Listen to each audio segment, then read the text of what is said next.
India में इस वक्त हजारों multi level marketing companies operate कर रही हैं, जिसमें से कुछ जेन्युइन है और बहुत सारी ऐसी कंपनीज हैं जो कि स्कैम कर रही हैं।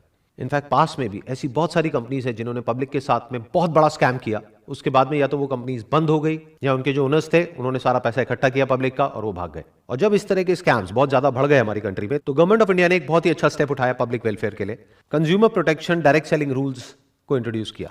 और अच्छी बात यह है कि ये सारे रूल्स हिंदी में भी लिखे हुए हैं और इंग्लिश में भी लिखे हुए हैं, जिससे कि कोई भी इंसान इसको अच्छे से पढ़ सके और समझ सके। इसका लिंक मेरी इस वीडियो के नीचे डिस्क्रिप्शन में है।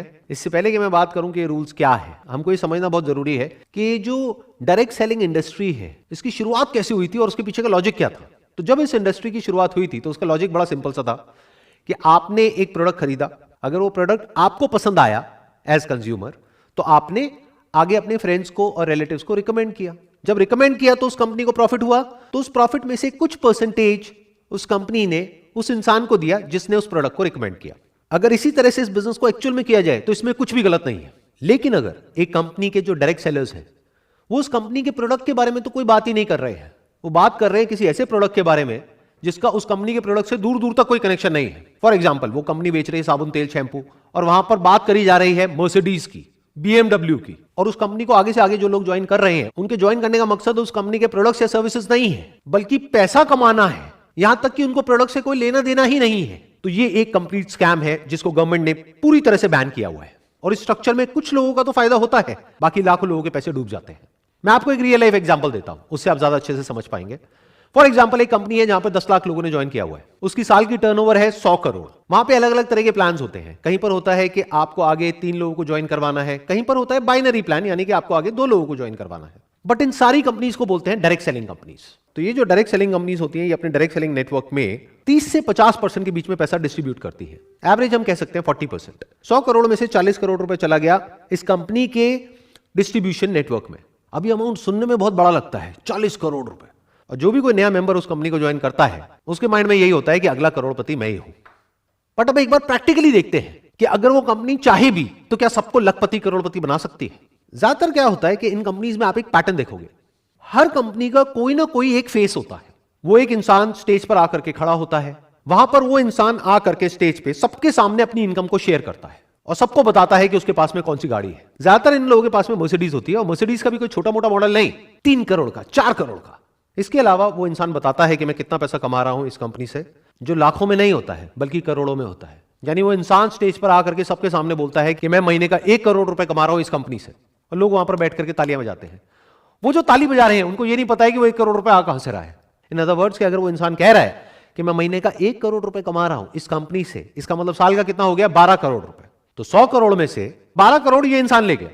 इसके अलावा आप एक और बहुत इंटरेस्टिंग पैटर्न ऑब्जर्व करोगे अगर ध्यान से इस कंपनी के स्ट्रक्चर को समझोगे, कि वो जो एक इंसान होता है उसके नीचे कुछ लोग होते हैं जिसको डाउनलाइन बोलते हैं। उसमें 20 से 30 लोग ऐसे होते हैं जो महीने का लाखों रुपए कमा रहे होते हैं। तो अब एक बेसिक सी कैलकुलेशन करते हैं कि उस कंपनी में जो बाकी के लोग हैं, यानी 10 लाख लोग हैं, उनके हाथ में कितना पैसा आ रहा है।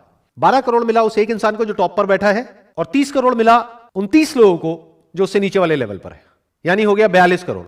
यानी कि 42% पैसा यहां पर डिस्ट्रीब्यूट हो गया है। अब मैं मान लेता हूं उस कंपनी का पे आउट है 50%, तो बचा कितना, 8%, 8 करोड़ रुपए। ये 8 करोड़ किसके हाथ में आया, बाकी के जो 10 लाख लोग हैं उनके हाथ में। तो एक इंसान के हाथ में आता है 80 रुपए साल का। अब यहां पर समझने वाली बात यह है कि जो 80 रुपए है ये कैलकुलेशन के लिए एक एवरेज है, बट ऐसा एक्चुअल में नहीं होगा। एक्चुअल में क्या होगा, किसी के हाथ में हो सकता है 8,000 भी आ गया, किसी के हाथ में कुछ भी नहीं आया।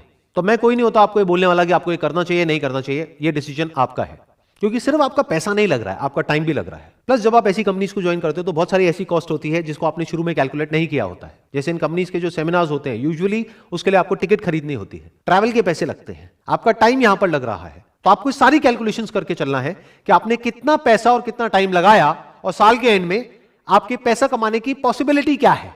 यानी कि अगर उस कंपनी में 10 लाख लोग हैं और कोई एक इंसान आकर के बोल रहा है कि मेरे पास में 3 करोड़ की गाड़ी है और 1 करोड़ रुपए मैं महीने का कमा रहा हूं, तो वहां पर बैठ करके तालियां नहीं बजानी है, बल्कि उस इंसान से यह पूछना है कि आपके ऐसे और कितने हैं इस कंपनी में। यह पूछना क्यों जरूरी है, क्योंकि वो पैसा वो जो इंसान कमा रहा है वो आपकी जेब से आने वाला है। तो अब सवाल ये उठता है कि क्या सारी मल्टी लेवल मार्केटिंग कंपनीज जितनी भी है वो सब फ्रॉड है? ऐसा नहीं है, कुछ कंपनीज जेन्युइन भी है। लेकिन अब इस फर्क को कैसे किया जाए कि कौन सी कंपनी जेन्युइन है और कौन सी फ्रॉड है, तो आज हम यही काम करने वाले हैं। हम डिटेल में समझने वाले हैं कि कौन सी कंपनी जेन्युइन है और कौन सी फ्रॉड है। इसके बेसिस पे नहीं कि मुझे क्या लगता है या आपको क्या लगता है, बल्कि इसके बेसिस पर कि हमारी कंट्री का लॉ क्या कहता है। 28 दिसंबर 2021 को गवर्नमेंट का एक नोटिफिकेशन आता है जिसमें कि जितनी भी डायरेक्ट सेलिंग कंपनीज हैं उन सबके लिए प्रॉपर गवर्नमेंट ने कुछ रूल्स बनाए। मैंने डिटेल में इन सारे रूल्स को स्टडी किया और इसमें से कुछ इंपॉर्टेंट पॉइंट्स को हाईलाइट किया हुआ है जो हम सबके लिए एज कंज्यूमर समझना बहुत इंपॉर्टेंट है। इसमें कहा जा रहा है, no direct selling entity shall adopt any unfair trade practice in the course of its business or otherwise and shall abide by the requirements specified in any law for the time being in force. In other words, वो company जो भी आपको commit कर रही है अपने products या services को सेल करने से पहले या उस कंपनी को ज्वाइन करने से पहले, उसके बाद में उस कंपनी को उन सारे कमिटमेंट्स को पूरा करना ही पड़ेगा। अपनी एडवर्टाइजिंग के थ्रू या अपने डायरेक्ट सेलर नेटवर्क के थ्रू या किसी भी तरीके से वो कंपनी कोई भी किसी भी तरह का गलत कमिटमेंट करके आपको ज्वाइन नहीं करवा सकती है। अगर ऐसा वो कंपनी कर रही है तो इन रूल्स के अकॉर्डिंग वो बिल्कुल गलत है। अगेन एक बहुत इंपॉर्टेंट पॉइंट है यहां पर, every direct selling entity shall ensure that the advertisements for marketing of goods or services are consistent with the actual characteristics, access and usage conditions of such goods and services. इसका मतलब यह है कि वो जो डायरेक्ट सेलिंग कंपनी है या जो उसका नेटवर्क है डायरेक्ट सेलर्स का, उसमें से कोई भी ऐसा कोई भी एडवर्टीजमेंट नहीं दे सकते हैं कहीं पर भी जहां पर कि उस प्रोडक्ट को, उस सर्विस को या उस कंपनी का जो भी प्लान है उसको बहुत बड़ा चढ़ा करके दिखाया जा रहा है कि वो है कुछ और उसको कुछ और ही दिखाया जा रहा है। अगर मैं इसका एक प्रैक्टिकल एग्जांपल आपको दूं तो आपने नोट किया होगा कि फेसबुक पर, इंस्टाग्राम पर, यूट्यूब पर ऐसी बहुत सारी एड्स आती हैं जहां पे किसी एक पर्टिकुलर सेगमेंट को टारगेट किया जाता है। जैसे कि अगर आप एक हाउसवाइफ हैं और घर बैठे बैठे लाखों रुपए कमाना चाहते हैं तो हमको कॉन्टैक्ट करिए। तो इस तरह की एडवर्टाइजिंग अगर कोई कंपनी कर रही है तो वो एक स्कैम है। अब ये एक पॉइंट है जो बहुत इंपॉर्टेंट है समझने के लिए। A direct selling entity which explicitly और इम्प्लिसिटली, मतलब कि डायरेक्टली या indirectly, vouches for the authenticity of the goods और services sold or guarantees that such goods or services are authentic shall bear the liability in any action related to the authenticity of such goods or services. मतलब कोई भी direct selling company या उसके साथ में जो भी लोग जुड़े हुए हैं वो ऐसी कोई भी गारंटी नहीं दे सकते हैं या कोई भी ऐसा क्लेम नहीं कर सकते हैं जिसको बाद में वो पूरा ना कर सके। फॉर एग्जाम्पल, वो कंपनी आपको ये कह रही है कि अगर आपने हमारी कंपनी को ज्वाइन किया और आप यहां से लाखों रुपए नहीं कमा सके तो आपके पैसे वापस हो जाएंगे, तो उस कंपनी को वो पैसे वापस करने ही पड़ेंगे। और यहां पर जो दो बहुत इंपॉर्टेंट वर्ड्स हैं वो है एक्सप्लिसिटली और इम्प्लिसिटली, मतलब कि या तो डायरेक्टली आपने गारंटी दी है या इनडायरेक्टली दी है, तब भी आप उस गारंटी को पूरी करने के लिए लायबल है। फॉर एग्जांपल, अगर कोई कंपनी आपको ये कहती है कि हमारा ये प्रोडक्ट है, ये सर्विस है, इसको आप परचेज करो, इसको परचेज करने के बाद में आपकी जो इनकम है वो 10 गुना बढ़ जाएगी, तो अगर वो 10 गुना नहीं बढ़ती है तो उस कंपनी ने जो भी क्लेम्स करे हैं उस सबको पूरा करने के लिए वो कंपनी लायबल है। इसमें बिल्कुल क्लियरली लिखा हुआ है that every direct selling entity and every direct seller shall ensure that the terms of the offer are clear so as to enable the consumer to know the exact nature of offer being made and the commitment involved in placing any order. मतलब usually ऐसी companies में क्या होता है, ये आपके लिए एक तरीके का एक फनल बना देते हैं। यानी कि जब आप इन कंपनीज को ज्वाइन करते हो तो आपको कहा जाता है कि आपको सिर्फ 500 रुपए देना है या 1000 रुपए देना है। फिर वो 1000 रुपए देने के बाद में आपको पता लगता है कि आपको 5000 और देना है। फिर उसके बाद में आपको पता लगता है कि अब अगर अपने बिजनेस को आपको बढ़ाना है, आपको कमीशन चाहिए, तो आपको 5000 नहीं देना है, अब आपको 30000 देना है। एक तरह का एक ट्रैप बना दिया जाता है जहां पर आप अंदर जाकर के फंसते ही चले जाते हो। तो जो एक्चुअल इन्वेस्टमेंट होती है उस बिजनेस में वो उससे बहुत ज्यादा होती है जितनी की शुरू में दिख रही होती है या दिखाई जाती है। ये करना गलत है इन रूल्स के अकॉर्डिंग। आपको बिल्कुल क्लियर तरीके से उस इंसान को बताना है ज्वाइन करने से पहले, यानी उससे 1 रुपए भी लेने से पहले, कि इस स्टेज पर इतना इतना पैसा लगने वाला है। जैसे बहुत सारी कंपनीज ऐसी होती हैं जहां पर के ज्वाइन करने के बाद में अगर उन कंपनीज को आप कहोगे कि हमको डेटा चाहिए जिस डेटा को हम कॉल कर सके और जिनको ये प्रोडक्ट और सर्विस बेच सके, तो उस डेटा के भी वो कंपनी आपसे पैसे लेगी। यानी वो कंपनी आपको बोलेगी कि एक लीड का आपको 40 रुपए या 50 रुपए देना है, तो अगर आपको 100 लीड चाहिए तो आपको 5000 रुपए देना है एक महीने का। साल का कितना हो गया? 60,000 रुपए। आप सोच के आए थे उस कंपनी में कि 10-20 हजार रुपए में मेरा काम शुरू हो जाएगा। साल के एंड में जब आप कैलकुलेट कर रहे हो तो आप देख रहे हो कि मेरा 20,000 रुपए नहीं लगा है, यहां पे 2 लाख रुपए लग गया है। तो यहां पे ये कहा जा रहा है कि ये सब कुछ आपको उस इंसान को ज्वाइन करने के बाद नहीं बताना है, पहले से बताना है। इसमें एक बहुत इंपॉर्टेंट क्लॉज है जिसको बहुत सारी कंपनीज वायलेट कर रही हैं खुलेआम। मतलब कि ऐसे बहुत सारे डायरेक्ट सेलर्स हैं या डायरेक्ट सेलिंग कंपनीज हैं जो बोलती हैं कि हमारी अनकंडीशनल मनी बैक गारंटी है, और बाद में जब आप उस कंपनी के साथ में एग्रीमेंट साइन करते हो तो वहां पर बहुत सारी कंडीशंस होती हैं। तो इसका मतलब क्या हुआ? कहा कि जो मनी बैक गारंटी है वो अनकंडीशनल है, जबकि एक्चुअल में जब एग्रीमेंट की बारी आई तो वहां पर बहुत सारी कंडीशंस है कि पहले आपको ये करना पड़ेगा, फिर ये करना पड़ेगा, फिर ये करना पड़ेगा, फिर ये करना पड़ेगा, तब जाकर के आपके पैसे आपको वापस होंगे। ये गलत है, ऐसा आप नहीं कर सकते हो। इस क्लॉज को ध्यान से समझना, ये बहुत इंपॉर्टेंट है। अ डायरेक्ट सेलिंग एंटिटी और direct seller shall not refuse to take back spurious goods और deficient services and refund the consideration paid for goods and services provided. मतलब यहां पे क्या कहा जा रहा है कि अगर आपने एक एमएलएम कंपनी को ज्वाइन किया और उसके जो गुड्स हैं और सर्विसेज हैं उससे आप सेटिस्फाइड नहीं है, तो उस कंपनी को आपको आपका पैसा रिफंड करना ही होगा। और यही सबसे बड़ा फर्क है एक जेन्युइन डायरेक्ट सेलिंग कंपनी में और एक फेक डायरेक्ट सेलिंग कंपनी में। जिस कंपनी को अपने प्रोडक्ट्स और सर्विसेज पे कॉन्फिडेंस होगा, उनकी जो मनी बैक गारंटी है वो अनकंडीशनल होगी। यानी कि वो कंपनी आपको ये नहीं बोलेगी कि आपने हमसे प्रोडक्ट खरीदा, सर्विस खरीदा, अब अगर आपको अपना पैसा वापस चाहिए तो आगे आपको इतने लोगों को और लेकर के आना पड़ेगा, तब आपको आपका पैसा वापस मिलेगा। अगर कोई कंपनी ऐसा बोल रही है तो वो एक स्कैम है।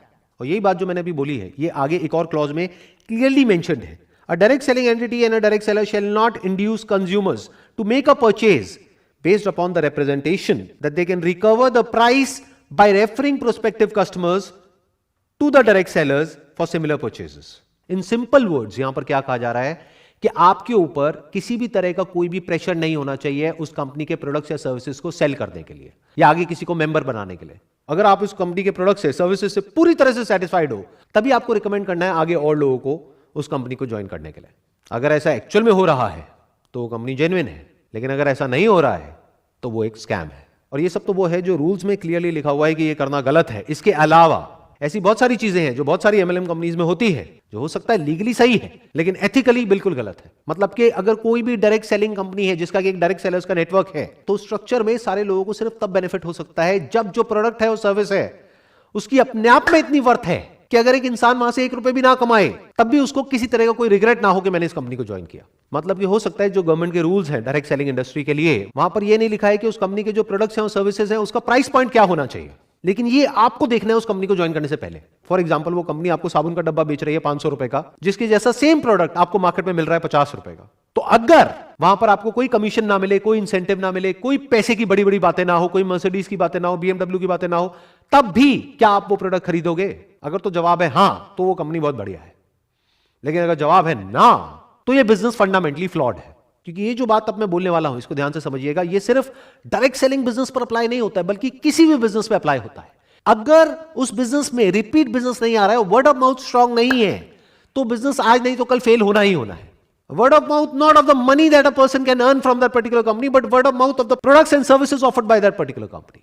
Word of mouth इस चीज का नहीं कि उस कंपनी से लोग कितना पैसा कमा रहे हैं, बल्कि इस चीज का कि उसके प्रोडक्ट्स और सर्विसेज कितने अच्छे हैं।